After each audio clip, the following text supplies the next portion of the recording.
Hi there, I'm Ray Glasser with another edition of the Cleveland Tech Report. What we have here on this wall is a portion of my videotape library, all in the Betamax format. And tonight's Cleveland Tech Report show is going to be about organizing and collecting a videotape library using my own library as an example. We're going to look over things like how to label tapes, how to number them, organize them, categorize them, so forth and so on in this Tech Report. To begin with, at least in my own personal collection, I don't label or number the boxes. I label and number the tapes. The reason for this is boxes and tapes can get mixed up and shifted around over the years, and there's no sense not knowing what's on what. I've actually color-coded my tapes over the years, blue being for TV shows and red for movies, such as what we have right up here. Now, if I've taped something off the air and I know when I taped it, I put a date on here in a small green label maker 1/4-inch tape. For example, the movie Bug, Hour 1 and Hour 2. Since I collect on the beta format, mostly at the industrial beta 1 speed, which gives you a very, very good picture. Most movies do take 2 tapes, Hour 1, Hour 2. So here we have Bug, Hour 1 and Bug, Hour 2 on a red label and with a green Dymo 1/4-inch tape under it with the date. Over here's a TV show, which I taped way back in 1976, Voyage to the Bottom of the Sea, a classic, pretty hokey Irwin Allen series from the mid-1960s. Now this is on a blue tape because this is in fact a TV show. Now again, I have dates on both of these tapes, actually all these here, because I know when they were taped. Now here's an example of some tapes that have no dates on them. This is the syndicated TV show Starlost, which was produced in Canada back in the early 1970s and syndicated at the same time. Now this I probably got from somebody else in a mail trade. I did not tape this myself, and I had no idea when the thing was taped. So I just put the label on the center of the tape, centered both up and down and from left to right, again with no date. Again, here are some examples of movies that I had taped by me for somebody else, and I didn't know the dates that they were taped. Hence, just the title of the movies on the tape, again with no date. Now, as I mentioned, I use red and blue Dymo label tapes for the titles of movies and TV shows. Now, anything that does not fit either of those two categories gets a green tape, such as this tape number 305, the 1980 presidential debate between Carter and Reagan. This was not a weekly TV series or a movie, therefore this particular kind of tape gets a green label. Another example of a green label tape is a tape made off a video camera, such as my wife and I 1981 LA Las Vegas vacation.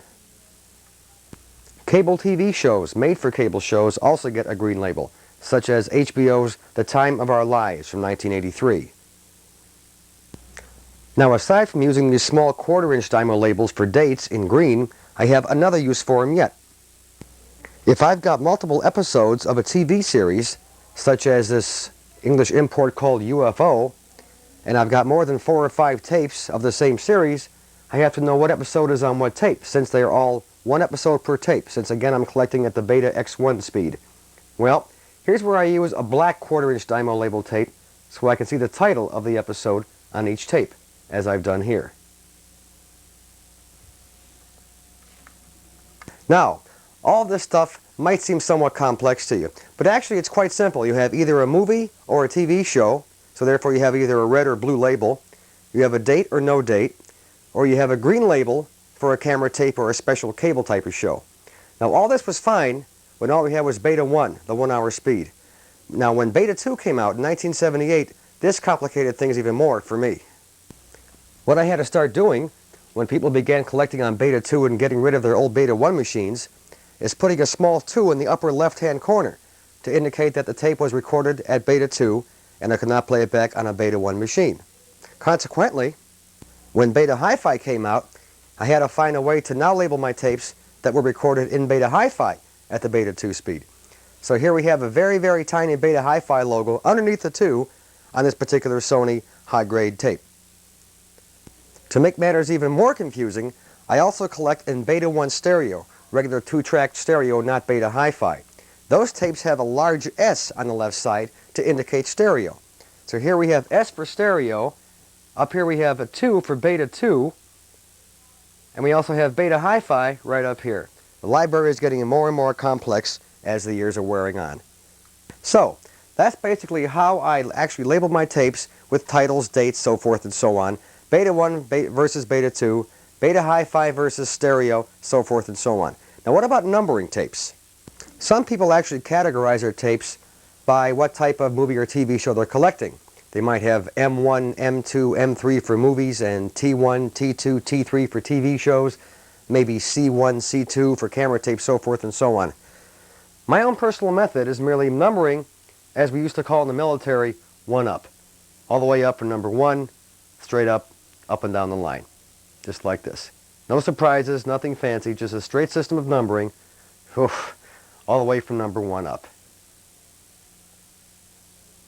As far as taking care of the inside of the tapes, I play it pretty straight on my labels. Most of the information on my inner labels show the title of the TV show or the movie, when it was taped, what channel it came from, what speed it's at, and whether it's a master off the air or a dub, in other words a copy.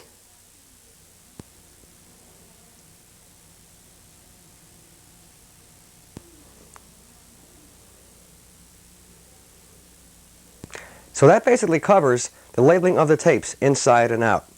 Now by now you might be having a question or two. For example, why do I store my tapes the wrong way? All the manuals say store them like this, vertically, up and down.